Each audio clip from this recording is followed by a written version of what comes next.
welcome to another broadcast of Majoring in the Majors on the Artist First Radio Network. All past broadcasts are podcasts.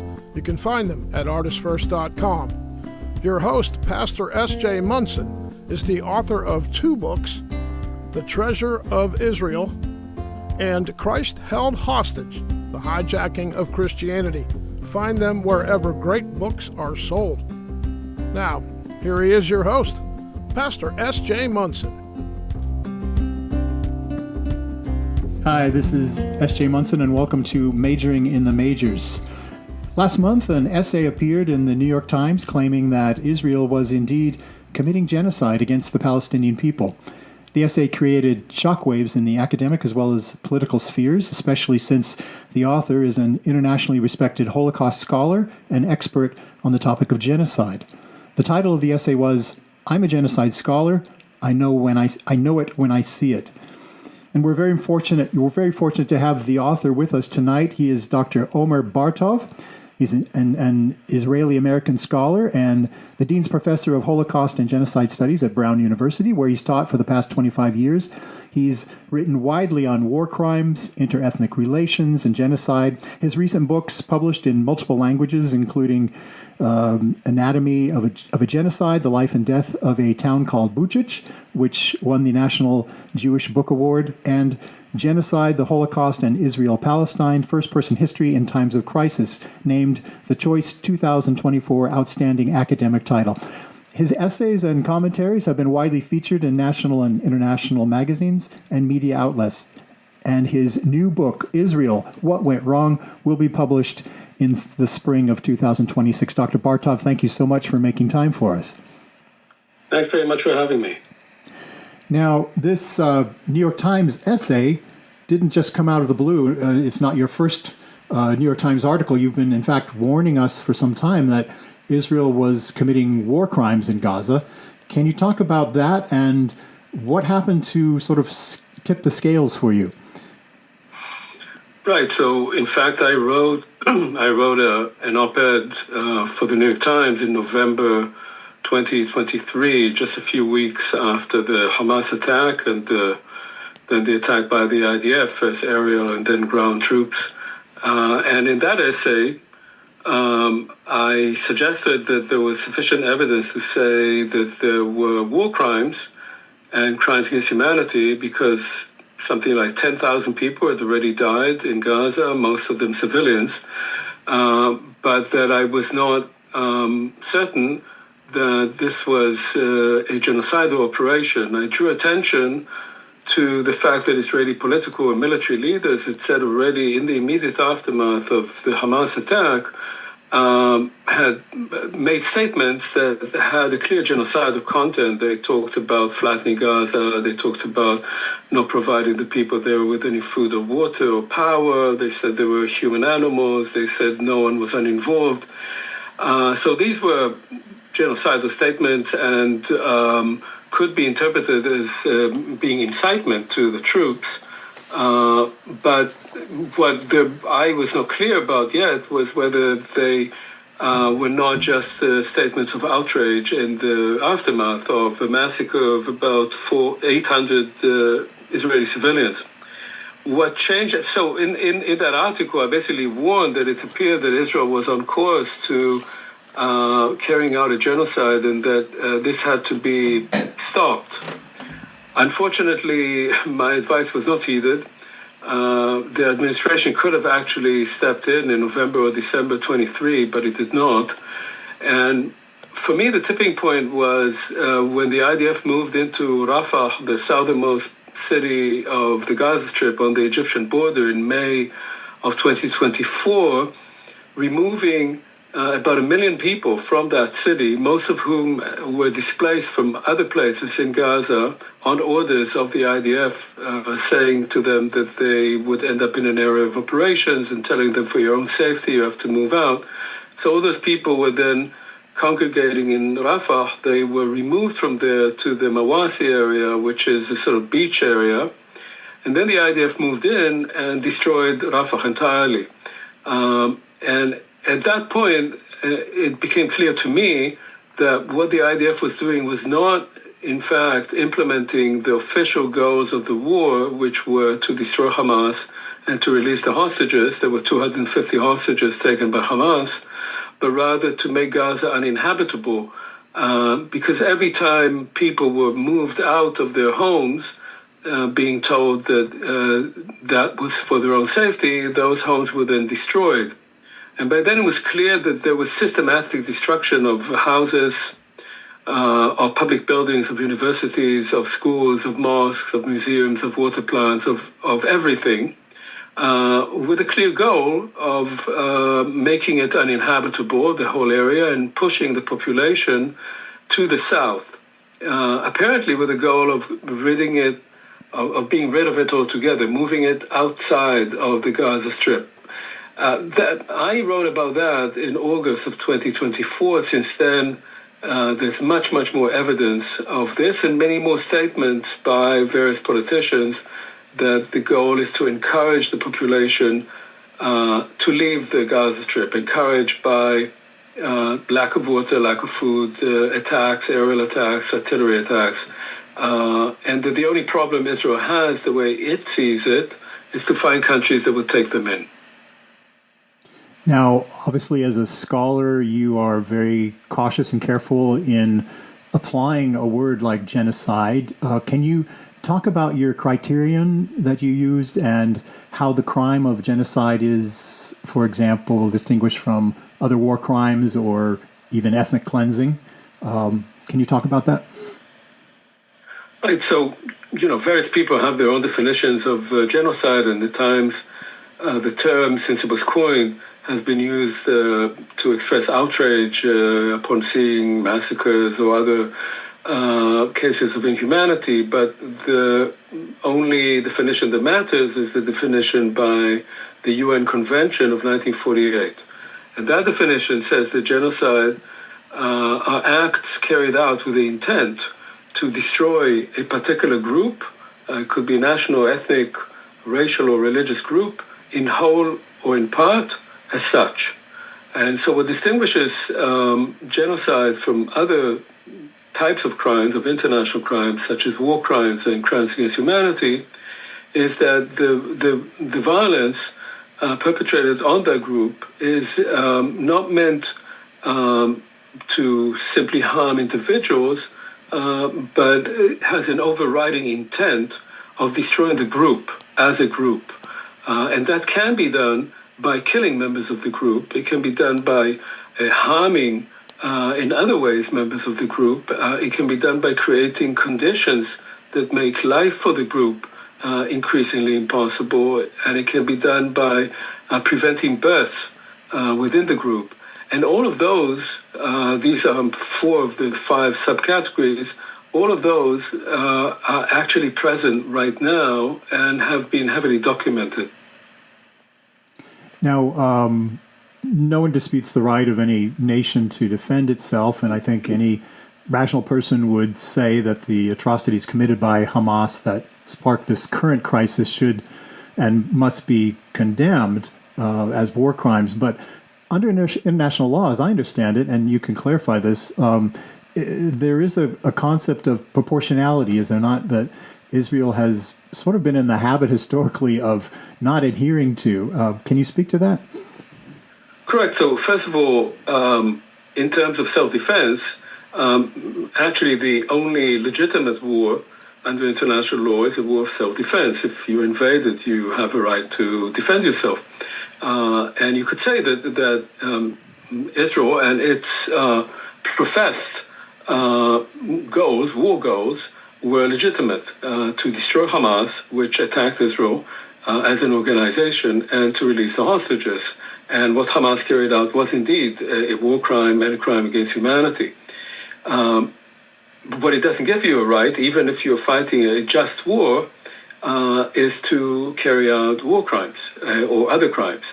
And war crimes are severe breaches of international law, and among them, 2 particular or 2 subsections are relevant.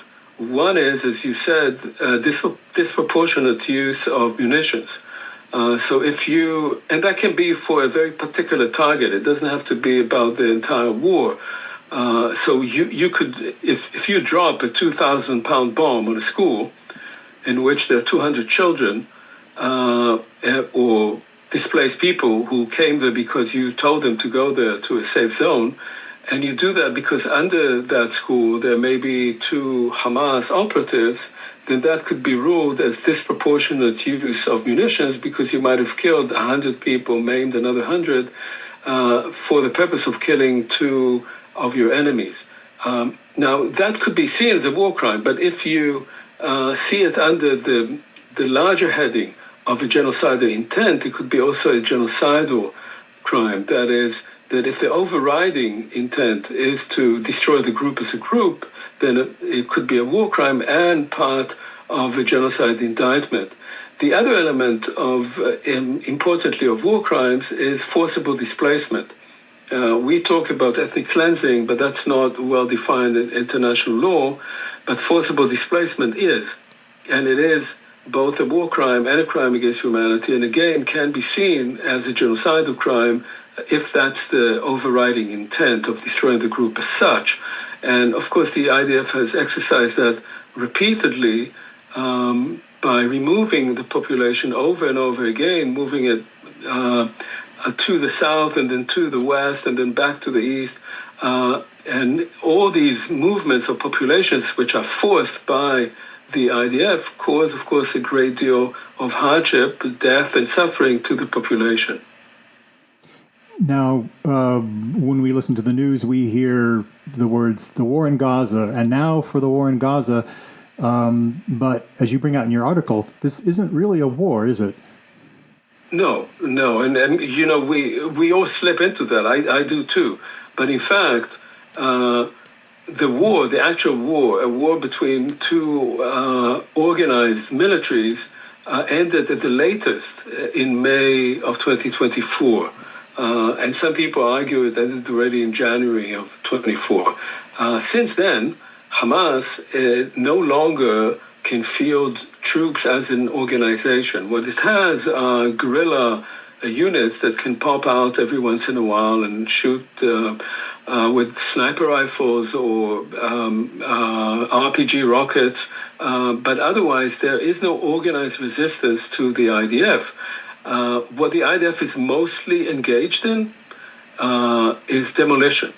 It is simply flattening Gaza, in very much consistent to the statements that were made in the immediate aftermath of October 7th. One reserve officer was interviewed a couple of weeks ago in Gaza, and he said, we call it Operation Ceiling to Floor, meaning destroying buildings. The IDF is doing it, or the IDF is protecting civilians who are coming in with heavy equipment or operating heavy equipment and are being paid handsomely by the house to destroy houses in Gaza, for which reason now well over 70% of the houses there are destroyed, including 90% of the schools, 90% of the mosques, most of the hospitals, and so forth. Now, in my understanding of Israeli history, the state of Israel was founded after the horrors of the Holocaust, with really high principles and aspirations for mankind, saying never again, never again. And yet, ironically, tragically, here we are again. How did we get here? And I know that's a complicated question, and you're writing a whole book about that. But could you give us sort of a thumbnail sketch and highlighting some of the signposts along the way of how we arrived at this point?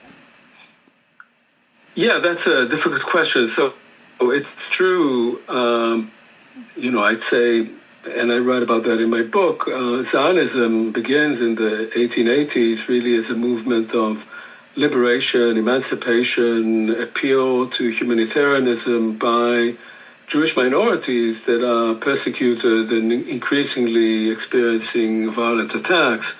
The problem is that once Zionism actually begins settlement in Palestine, and especially in the 1920s and 30s under the aegis of the British Empire, under British mandate, it also becomes functionally a settler colonial movement. That is, its goal is to settle that land, and that land already has a population, a Palestinian population as we call it now, and a much larger number of Arabs, and there are Jews coming in. In 1948, the state is founded very much on the basis of the partition resolution of November 1947, which reflects a sentiment not only among Jews, but many other nations around the world, that after the Holocaust, it was time that the Jews have a state of their own, because as long as they're a minority, you can see what happened to them. And so there was a strong sense of solidarity with the fate of Jews. The problem is that already in the course of creating the state, Israel engaged in a war with the civilian population, the Palestinians in the land of Palestine, and then with Arab armies, at the end of which most of the Palestinians who were living in what became the state of Israel, which was larger than what was offered by the UN initially, had been thrown out and became refugees. And many of these refugees are now the population, they and their descendants are the population of Gaza. And it was at that point, I would say, that Zionism began changing. It became a state ideology rather than a movement. And as a state ideology, it became increasingly focused on militarism, on expansion. It was very strongly ethno-national. It never really wanted to give equal rights to the Palestinians that stayed in the country. There were about 150,000 who stayed. They were subjected to 20 years of military rule with very limited rights.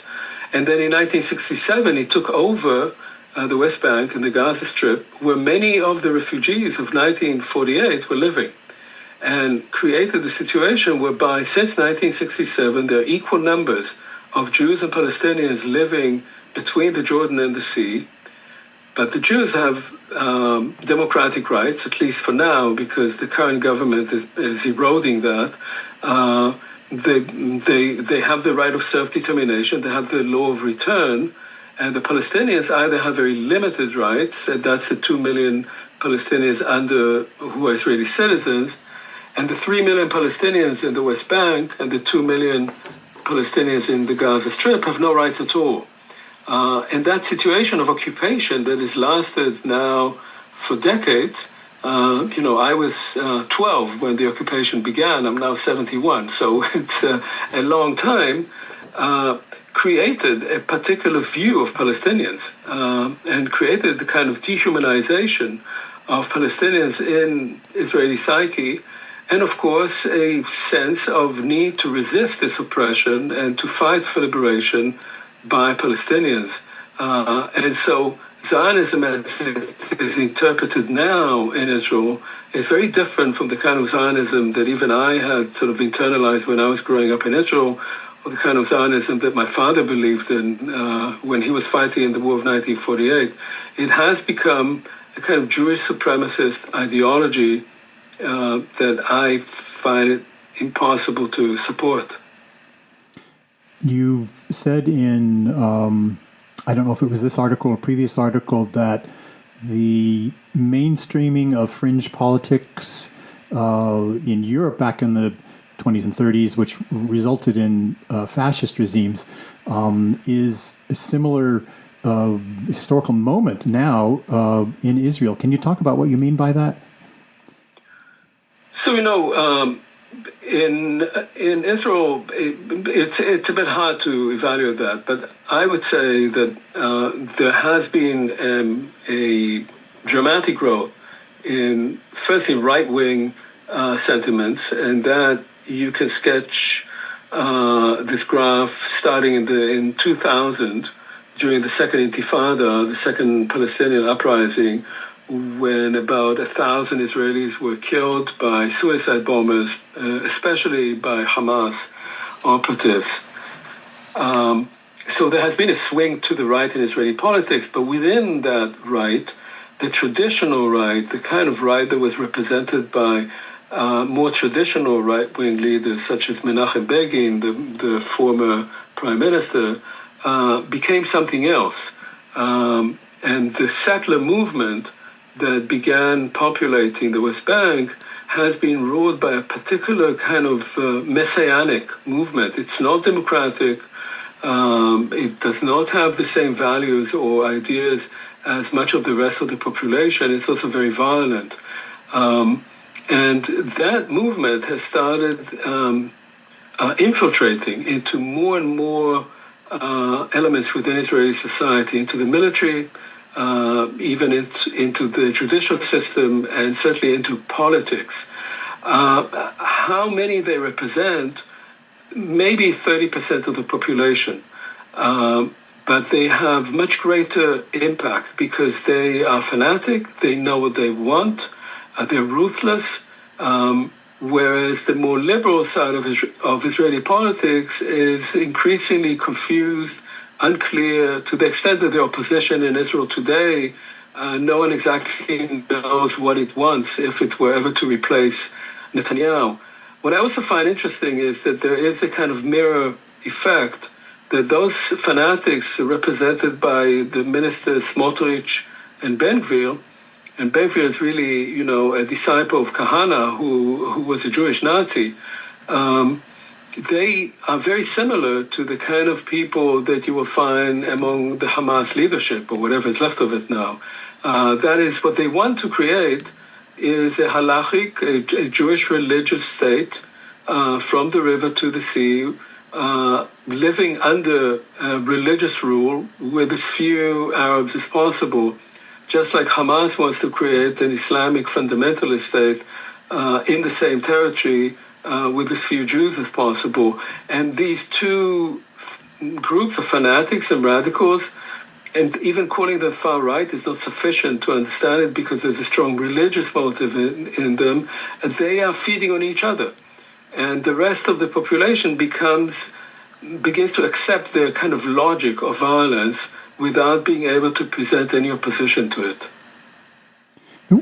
To what extent is the current Trump administration and the previous Biden administration or other administrations in the U.S.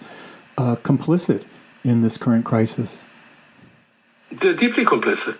I mean, there's no other way of putting it. As I said, Biden could have stopped it.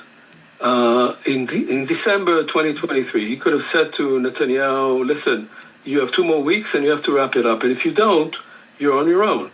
And Israel cannot pursue this kind of fighting or this kind of military activity without constant supplies from the U.S.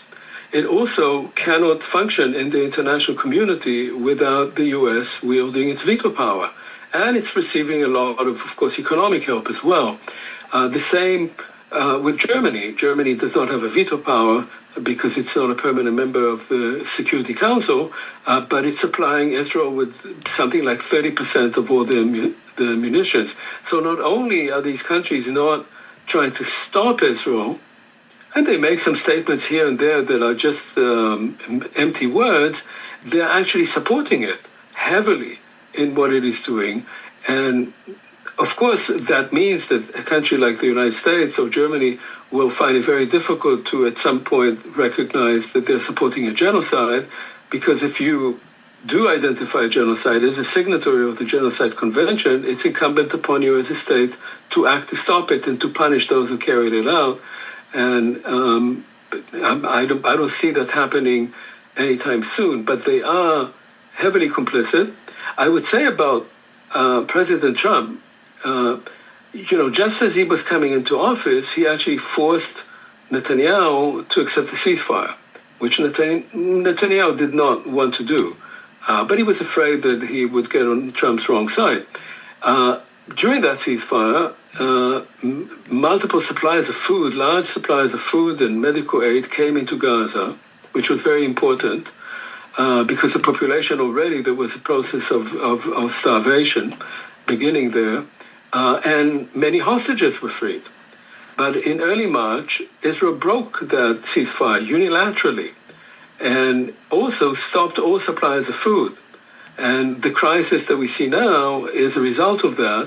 And the administration said nothing. The administration just gave them the green light to break the ceasefire and bring us to where we are. So to me, it says that Trump can actually make a difference rapidly if he chooses to.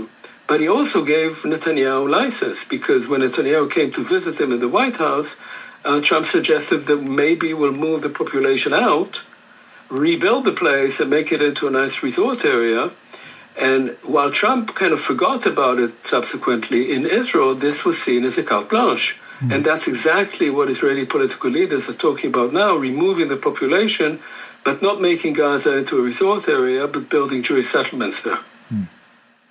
What does the average Israeli think about this? Are they the victims of propaganda? It's obviously difficult to say what the average Israeli thinks. I would say that sort of in accordance with what I said before about the political divide, I'd say that possibly about 30% of Israelis support the far-right elements in the government, including Netanyahu now, and would like to see total ethnic cleansing of Gaza and creeping, as it is happening, creeping ethnic cleansing of the West Bank. The rest of the population seems to be the majority, seems to be opposed to Netanyahu. They want to get rid of this government. They want to stop the war. They want the hostages to be returned. They're willing, as people say in Israel, at the price of stopping the war, to bring back all the hostages, which is an interesting turn of phrase, at the price of stopping the war. So it's a price that you pay. But the majority of those people are concerned with what's happening to the state, what's happening to the soldiers. There's a great deal of attrition. There have been multiple suicides now of soldiers. It's the pressure on the military is severe, but they're not interested in what's happening to the Palestinians, and they don't really want to know about it, and they're receiving very little information about that in the mainstream media in Israel. Television never shows these images, and if there's any reference, say, to hunger in Gaza, it's presented in the Israeli media as propaganda, as Hamas propaganda. Hamas is succeeding now in selling the imaginary starvation in Gaza, and that's causing pressure on Israel. If I can switch to a more personal note, if you'll allow me, how are you dealing with this as an Israeli American? You were born and raised in Israel, in a Zionist home, you've said. You served in the Israeli military, the IDF, and you fought during the Yom Kippur War. You must have many ties still there of family, friends, and colleagues. It can't be easy for you to take this stand. What's the impact been on you personally? Look, I mean, it's very sad. First of all, just as a human being, I must say, to see the kind of carnage in Gaza, it's just very, very difficult for me to see that. And I've spent most of my life studying, genocide, the Holocaust, total war. It's just difficult. As an Israeli, yes, I have family in Israel. I have my best friends are in Israel. I normally, until this began, I would go there 2-3 times a year. Last time I was there was December of 2024, and I gradually concluded that I don't think I can go there again now. But what I found really hard to take was to sit with my friends in a cafe or a restaurant in Tel Aviv, and everybody's acting normally. And just 50 miles down the road, there is total carnage in Gaza. And it's not that people are not affected by it. Obviously, they are in various ways, and there have been missiles fired in Israel and endless air raids, sirens, and so forth, that many people, if they're younger, are called on reserve, but they're playing at normality. Right next to this horrific genocide. And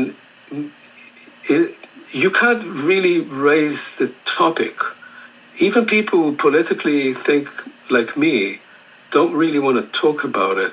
And for me, it became just psychologically very difficult to experience that. And on a more sort of slightly less personal level, the country, the way it is developing now, one has to understand that the war in Gaza is changing Israeli society very rapidly. So, first of all, it's a tragedy for Palestinians, of course, but it's also changing the rule of law is disappearing in Israel. The judiciary is becoming weaker by the day. There is an ongoing constitutional crisis in Israel. There is police violence against protesters. Some of my friends are actually protesting, carrying pictures of Palestinian children, and they're being spat at and attacked by just passers-by, quite apart from the police attacking them. And we may not have another democratic election in Israel. The government is trying to change the rules. So that may make it impossible for me to ever want to come there, apart from the possibility that I might be detained there, personally. Mm.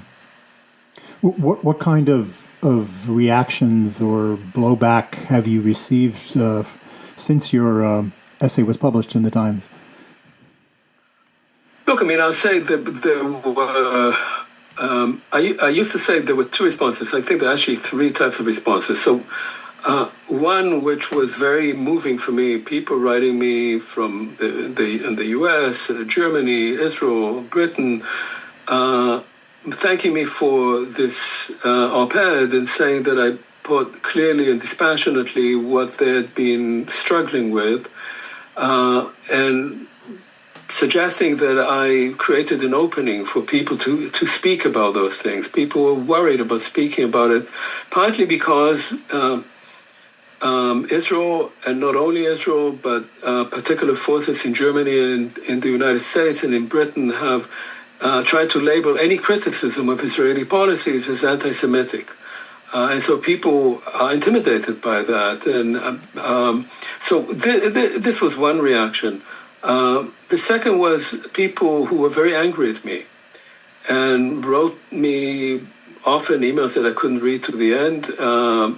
And what was interesting there was that there was no reasoning. There was no arguing with whatever I'd argued in the piece. It was more a sense of rage, that I was taking something away from them, that I was saying something that must not be said. It was sacrilege to say that. And that came often with not particularly nice language. But the third is that there are people who try to make the opposite argument, that there is no genocide, and some of them are scholars or journalists. And I think that is fair criticism. I think there is room to argue over the legalities, over the definition. I happen to think that we are long past the point for this argument, but I can understand that some people would like to wait. I would say that there's an interesting point here. The Genocide Convention, a lot of it is about preventing genocide. And the ICJ, the International Court of Justice, ruled already in early 2024, issued provisional measures. And those were on the possibility, on the plausibility of genocide. And that means that people should act, even if genocide has not yet taken place, that it's about to, that it's likely to happen. And so arguing simply about whether it's already genocide or not, in some ways is beside the point. What is important is to stop what is going on, because plausibly it is a genocide, and by the time we get a clear ruling by the ICJ, it may well be over. I want to quote from your article here. You say the moral and historical credit that the Jewish state has drawn on until now is running out. And you also mentioned that the Israeli military often and is now using the Holocaust as a shield for its war crimes. Can you speak to that? Yeah, so there's a sort of long trajectory to this and the immediate effects after October 7th. The long trajectory is that Israel was established the same year as the Genocide Convention and with similar sort of roots. That is, it was seen by many people and certainly by Israelis in the new state as the answer to the Holocaust. It would be the country that would protect Jews from genocide ever happening again. It's the never again country, right? At some point in Israeli history, mostly I would say around the 1980s, the Holocaust came to play a different part in Israeli identity and self-consciousness, which was not only about an event that had to be remembered and commemorated, but also as a clear and present danger that Israel might at any point become victim of yet another genocide, and therefore that any threat to Israel, and the threat came increasingly from the people Israel was occupying and oppressing, any threat would be seen as an existential threat and therefore had to be wiped out. And when Israel is presented with that threat, it has no need to pay any heed to international law or anything of that sort, because this is its own existence and it has to do everything to prevent another Auschwitz. Now, if you take this kind of mentality that was created in Israel increasingly from the 80s, and you add to that the Hamas attack, where 800 civilians were killed, murdered, and where Hamas took over parts of southern Israel, and there was a huge sense of insecurity, and the government was completely incompetent, and the army was nowhere to be seen for hours and hours, you can see how when someone like Netanyahu said this is the largest killing of Jews since the Holocaust, immediately the Holocaust comes up in people's minds. And if it is the Holocaust, and if they try to carry out genocide against us, then we just need to wipe them out. And that created a general sort of sense of license in Israeli society that Gaza, these people are indeed human animals, and we should treat them as they are. And so much of the lack of empathy that you see in Israel to this day for people in Gaza has to do both with the long-term, I'd say, dehumanizing effect of occupation, and then with the sense that Hamas are the modern-day Nazis. And that's how they are called. On the Israeli media, they say Hamas Nazis, which, of course, Hamas is a pretty despicable organization, but they're not Nazis. They have nothing to do with that. So I think it's these two elements that are very important. And the idea that Israel can do whatever it likes because of what happened to the Jews in the Holocaust, because it has gone so far, because the destruction it has wrought is so horrendous, I think it's beginning to run out of that. That argument will not be a usable argument any longer.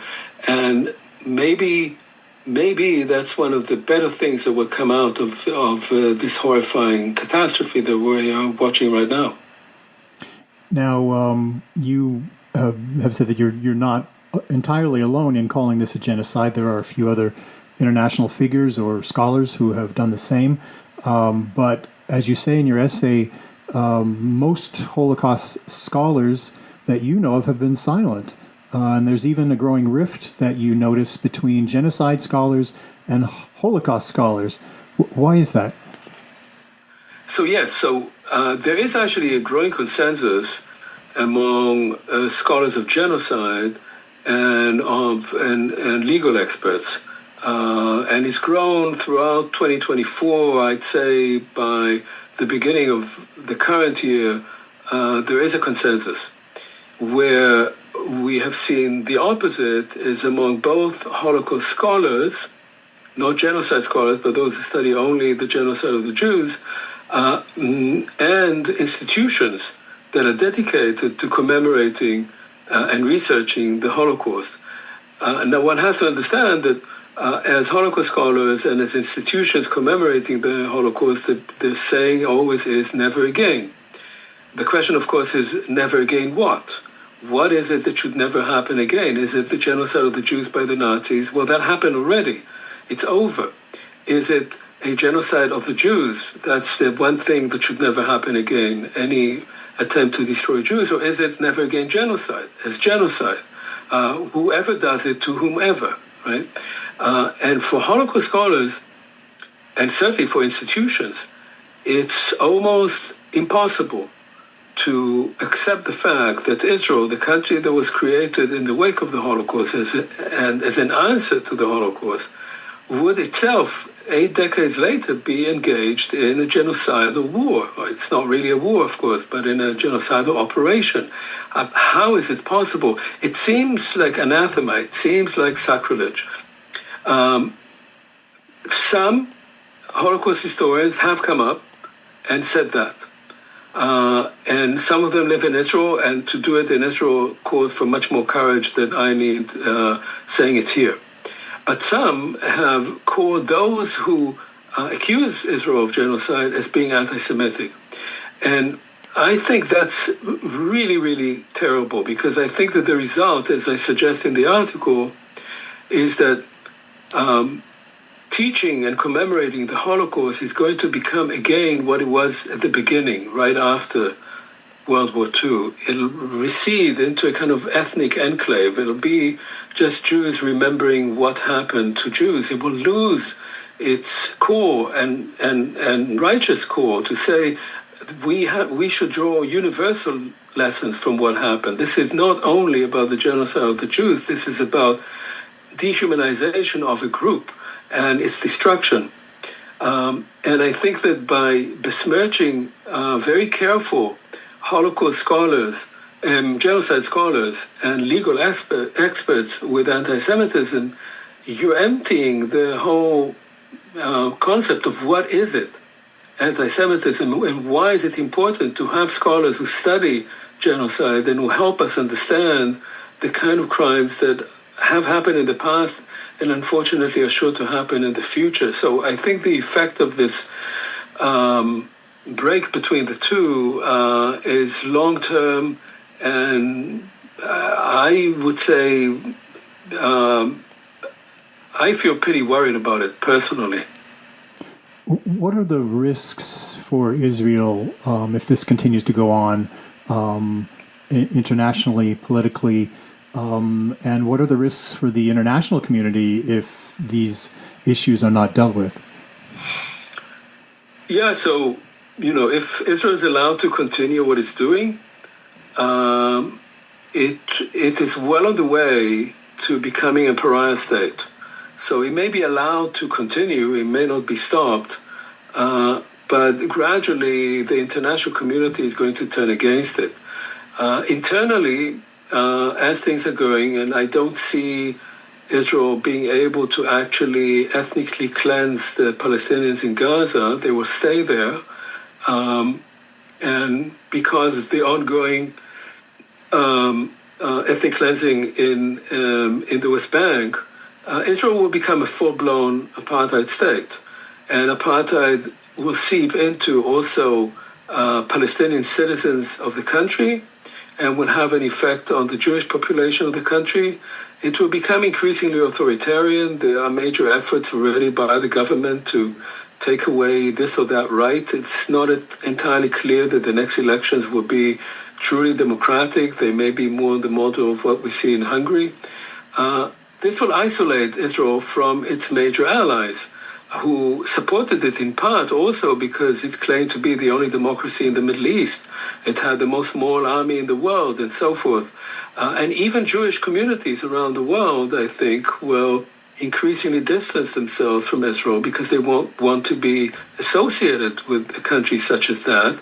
And this will contribute also to a rise in real anti-Semitism, not the kind that, protesting students were alleged to be motivated by, but actual anti-Semitism. As for the international community, look, the case of Israel is one more example, and a very clear example, that the regime of international law that was put into place after World War II is not functioning. It's not doing what it needs to do, and it will come at a great cost. Because what is the alternative to that? The alternative to that is something that President Trump seems to want to have, which is 19th century kind of politics, where great powers force their will on smaller powers. They take what they want and then they make agreements with equivalent great powers, say the US and Russia agreeing on what will remain of Ukraine. That is a world that the post-World War II international legal regime tried to prevent, because it will ultimately lead to more and more violence. And of course, rogue states will see what happened with Israel and say, if they can get away with it, why should not we? I'm hoping that somehow leaders around the world will understand where this is heading and will make a stand, however belatedly, because otherwise we are going to live in a very chaotic era. That leads me to my last question. Is there hope? Is there light at the end of the tunnel, as you say in your article? Look, I mean, after October 7th, after the initial shock of the Hamas attack, I think Israeli political leaders, people on the right, saw that as an opportunity. And they saw it as an opportunity to ethnically cleanse Gaza and take over the West Bank, which they'd always wanted to do. But this was a moment for them. But I think one can, however tragically, think that it's also an opportunity for changing the political paradigm in the Middle East. And if that worked, it could actually have repercussions elsewhere as well. That would be to come to the conclusion that you cannot resolve the issues between Jews and Palestinians in Israel-Palestine through bombs. No one is leaving. You can kill and destroy and rape and burn, but you cannot solve the issue through military means. There has to be a political path, and I think there is a political path. I don't think the forces exist in sufficient number in either Israel or among the Palestinians, but they can be energized if there is a concerted international effort to do that, especially if countries like the US and Germany actually become involved in helping a different kind of thinking of a different kind of political paradigm where all people living in Israel-Palestine can live in peace and equality and dignity. There are ways of doing it, but it will not come without massive pressure and using a lot of political capital in order to bring it about. Well, thank you, Dr. Bartov, for sharing your wisdom and experience with us and for your tremendous courage in taking this stand. I know I speak for all of our listeners and everyone who's concerned for justice and peace around the world when I say God bless you and protect you in your very important work. And we wish you great success with your new book. Thank you for spending time with us. Thanks so much for having me. Now, we've been talking with Dr. Omer Bartov, who is an internationally renowned Holocaust scholar and expert on genocide. His books are available on such sites as Amazon and wherever good books are sold. And his new book, Israel, What Went Wrong, is due for release next spring, but you can pre-order your copy now. Thank you for listening. This is S.J. Munson, signing off.